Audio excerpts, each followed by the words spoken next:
Hello, welcome to Hanratty on Karate. So last weekend I was invited up to be tournament director at a small regional tournament in Spruce Grove, one of our clubs. And they haven't been running long. The instructor there was originally chief instructor for our club in Fort McMurray, retired from work and moved down to Spruce Grove, which is just west of Edmonton. If you're familiar with Alberta. You're probably not, but anyway, that's where it is.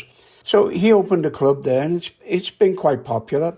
And just to get a little exposure and encourage and attract new students, they've been holding a tournament for the last 4 or 5 years. Sensei Robert Hargreaves is the instructor, and he invites everybody. It's an open tournament, so he doesn't differentiate between styles. It's not just Shotokan. It's not just karate-yuken. He had some kung fu people there as well, which is kind of interesting, especially when you're refereeing or officiating kata or kumite or anything like that, and the different styles and how they approach their training. So there was some major differences that were more than obvious. If you're like me and just kind of focus on karate, which is what I do, and I focus on one style of karate, I've only ever done one style, although I have learned katas from other styles in order to do WKF officiating when I was involved with WKF. Mostly for the last 55 years, I've just concentrated on Shotokan. So I know Shotokan katas very well. I'm confident that I know how they should be performed and what I'm looking for in performance of kata. Having said that, I'm not a big fan of kata competitions. It doesn't prove anything, and basically all you're doing is watching a training method. And the way kata's gone over the years, little adjustments by various organizations, personal adjustments or adjustments just for the sake of adjustment, have kind of spoiled it for me. I tend to stick with what I know and how it was done, and I'd like to see it how it should be done. So interestingly, popped up on Facebook, and I'm not a big fan of Facebook, but those of you who have it, you probably see the katas, and they come up, best kata in the world and all this. And I watched the World Championships from the Olympics, kata championships. The kumite was garbage. The kata championships went much better. There was artificial pauses in places that you would never expect a pause. They were lengthened out of all proportion, holding a blocking position for 3 or 4 seconds, which would probably get you killed if you tried it in real life.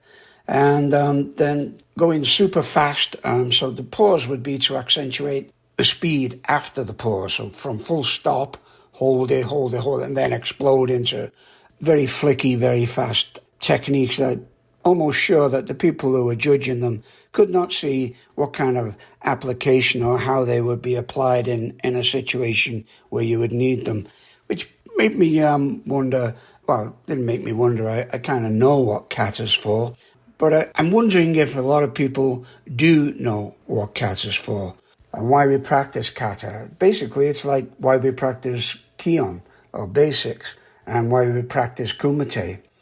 They're all artificial and to give you practice in anything you may have to do in real life. It's like a person practicing on a keyboard how to type without actually typing anything. You're practicing. Kata's a little bit more complicated than that. It's a lot more complex. The techniques in it are a lot more involved. The breathing, the eye contact, the intenseness, the strength in the techniques, the tempo going from slow to fast, and that to me is quite important. The rhythm of the kata. Most katas have a rhythm. Everything in life has a rhythm, and if you can get into the rhythm of a kata, I believe you're going to perform it better than if you don't have a rhythm. It's like if you're in a fight. We've all seen boxing matches where a big, heavy, strong guy will come out and he'll throw punches, and the clever guy will use his technique, dodging, bobbing, weaving. The guy will tire himself out. And then the little guy can start to, or the other guy, the more clever guy, I'm not saying the little guy, because they have weight divisions, But the more technical guy will start to apply his technique and obviously going to use the other guy's strength against him and make his strength his weaknesses. So when you're looking at kata, I believe this is probably integral in kata. Now, if you're like me, you believe kata is a series of self-defense techniques that you practice in sequence. And each technique is like a little mnemonic aid. You're not going to use all of it. There's going to be times, if you're in a confrontation, where you will use a punch. Other times, you'll use a headbutt, or you'll use an elbow, or a knee, or a kick. It's whatever the situation provides for, or whatever you need to use in a particular situation to get yourself out of trouble. And kata's like that. It shows you all of these different scenarios, not so much scenarios, because you can't set down what's going to happen in a confrontation. And I believe the people who put together the katas in the first place knew this, and they weren't putting it out as a be-all and end-all system of how to fight. Just use this kata and you'll be able to go home. It doesn't work like that, and I think everybody who does karate knows that. However, I do feel that you need to practice kata as much as you need to practice kion until the movements become almost automatic, and very often, or hopefully, your reaction to a situation would be a technique, more than likely a technique that you've practiced in a kata. I honestly believe that this is the whole function of kata. Kata means form. It also has this other certain meaning, which is how it's done. There's a very good book by a Dutch chap, I can't remember his name right now, but he says everything in Japan is done to form. There's a kata for everything. How you get on the bus, how you get on the train in the morning, how you arrange flowers. Of course, there's a kata for flower arrangements and kata for archery and everything like this, just as much as there is for karate. The kata that karate practices were all developed in Okinawa. Now, they've been changed, and they're changing constantly. They change day by day. You will go to a seminar once and somebody will show you a kata. The next time you go and they go, oh, we don't do that now. We do this target, or we do this technique. It's change just for change's sake most times. Mostly it's a form of elitism, particularly within the big organizations like the JKA. We don't do Ippon Nukate to eye level now, we do it to groin level. They have no idea why. They just do it there because they can. And when you ask them for an application of that technique, they will probably show you that it goes to the eyes. I mean, why would you poke anybody in the groin with a one-finger strike? You'd probably break your hand on his thigh or something. But to the eyes, makes perfect sense. But they want to do it now to the groin. Anyway, getting back to the competition, I said it was an open competition. We had Kung Fu, we had WKF competitors, some of them on the national team, or at least the provincial team. We had JKA people there, and of course we had Canadian Shotokan, which is what I teach. We had others as well, Shitaru, and I think there was some Ishinryu. Really varied styles. You would think that it would be hard to judge the kata, but actually it wasn't. The Kung Fu styles were extremely complex and showed a lot of flexibility, but not a lot of power, and not a lot of, certainly no high kicks at all, not a lot of core engagement.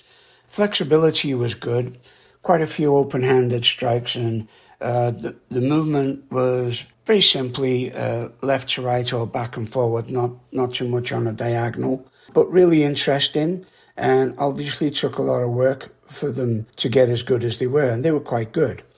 I must say, though, that of the Kung Fu people who entered the Kumite, they were absolutely useless. They were quite good at kata or form, but the Kumite, I don't think they practiced at all. They really didn't have much of a battle train, or they didn't have any way of applying what they were doing in the kata and transitioned into Kumite. It just didn't happen. Now, the WKF people that came, And it always amazes me that the people that come and they'll go into kata and then they'll make sure the uniform is absolutely perfect with the little bit sticking out the back and the names all over it to show that they're on the national team. But then they'll only compete in kata. They'll either compete in kata or they'll compete in kumite. And neither of them bear any relationship whatsoever to each other, particularly the kata. And I wish I had a video, because what I did was I told my guy, I had a young sandan there who's very, very good.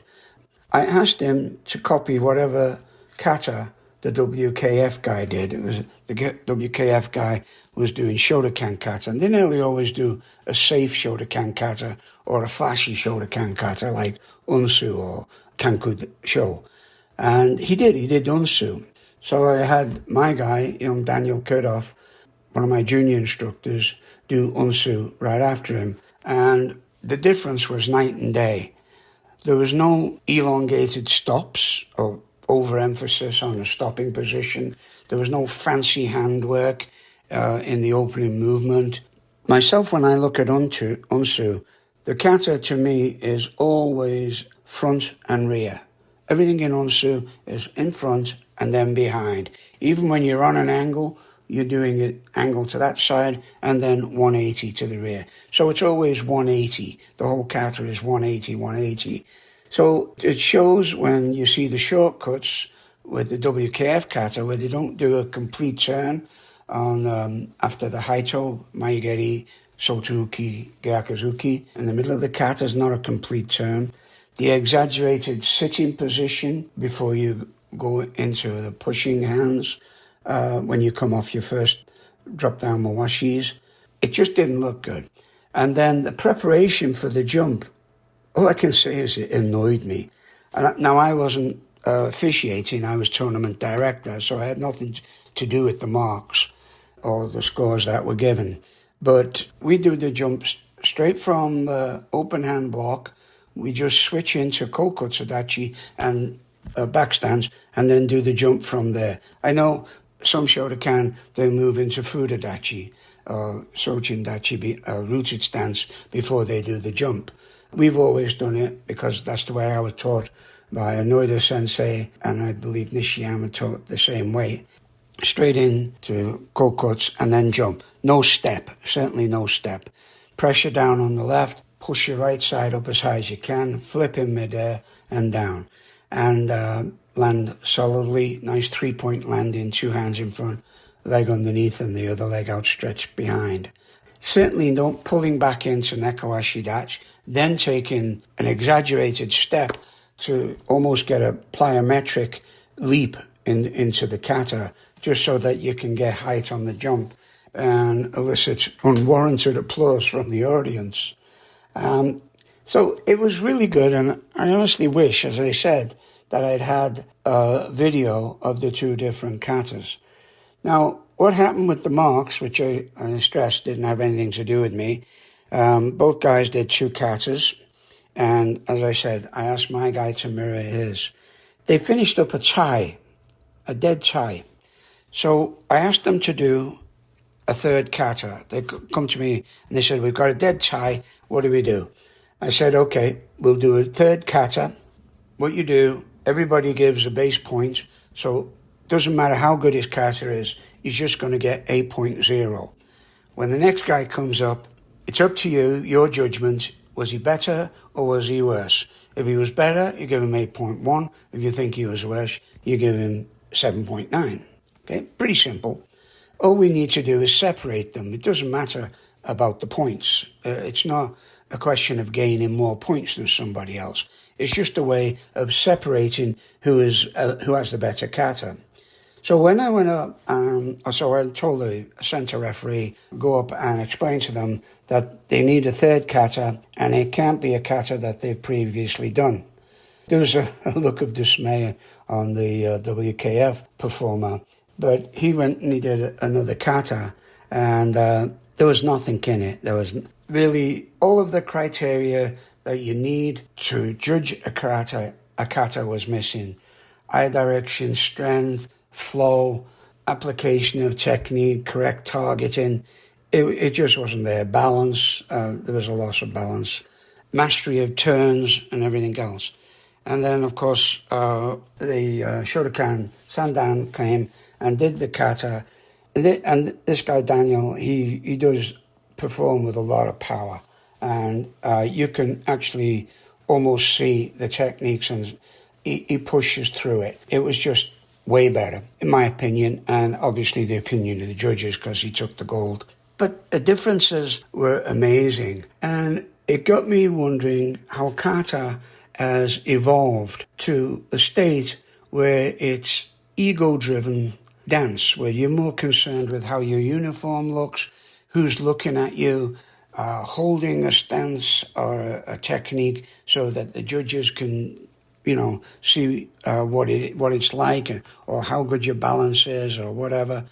It certainly bears no resemblance to what the kata was originally for, which is a practice of self-defense techniques in combat situations.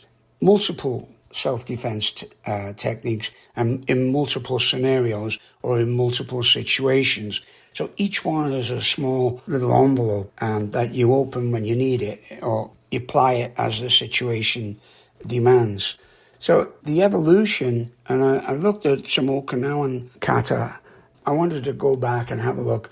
And there's no high kicks in Okinawa. There's no high kicks really in modern kata, although I noticed in Gankaku that now they're tending to fire a yokogeri kakomi, a high thrust kick to the head, rather than a chudan kick, right? Which is what I was always taught and which is what I teach.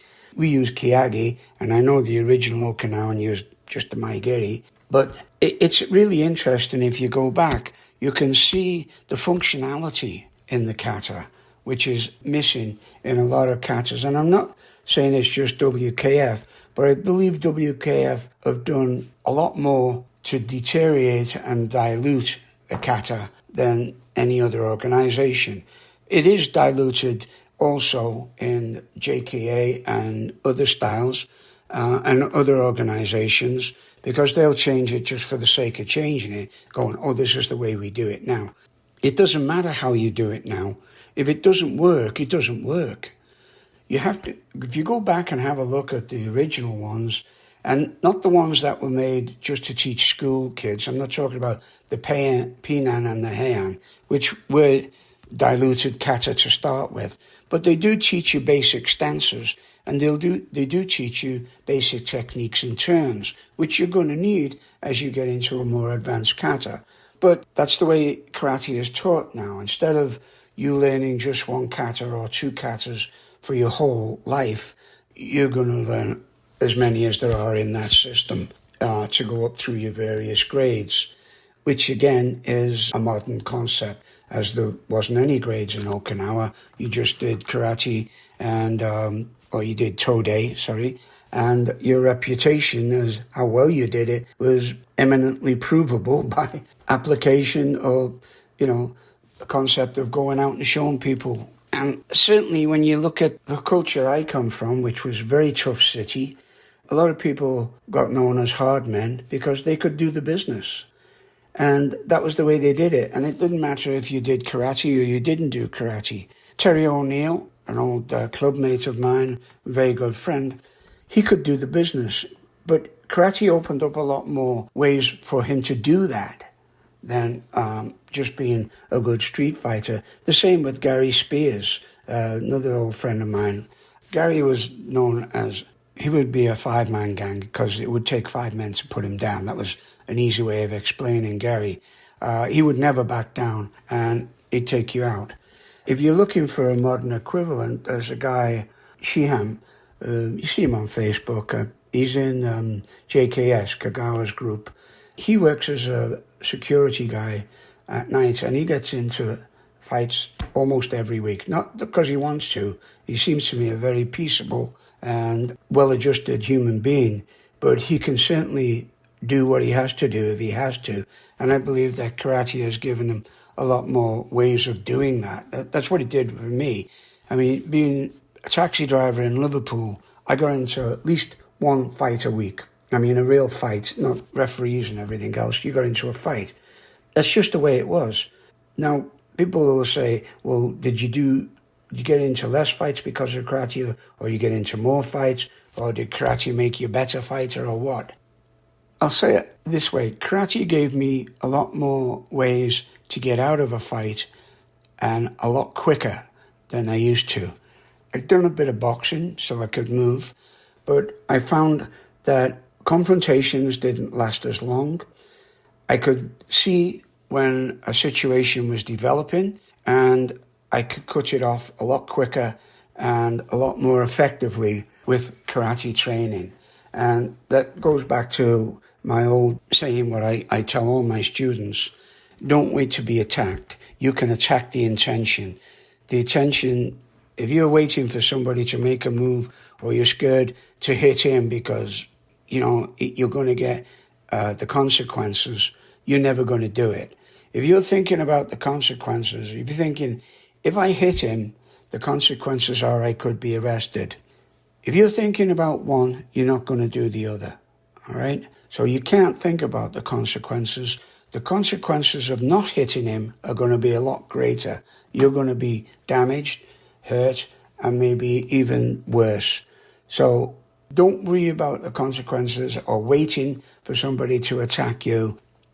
Attack the intention. And Kata gives you lots of opportunities to practice that. You can build up your intensity in Kata.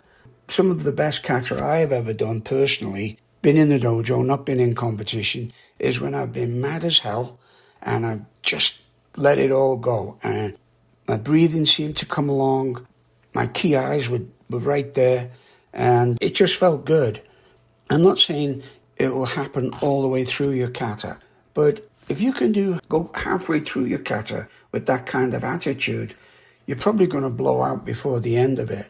And you'll see this when you're watching kata performances. Another thing that got me at the weekend was the way ki-eyes were used. I don't know how you can make a two-syllable ki-eye, like, yeah. No, it just doesn't work. Your ki-eye finishes with your technique, or at least halfway through your technique when you got the most power in your technique. When you get to the end of the technique and you make kime, power's gone. It's absolutely gone. It's not there. You've used all of your energy to stop that technique, in other words, so that you can choose the next technique. Okay, you do this unconsciously, obviously, but you need the energy and power to stop a technique so that you can make the next technique. And that's what kime is for. But anyway, it was an interesting weekend, and we got another one coming up in a few months. Looking forward to that. And we'll let you know how that goes. But anyway, I appreciate your thoughts. If you've got any, let me know what you think about kata. Okay? Bye.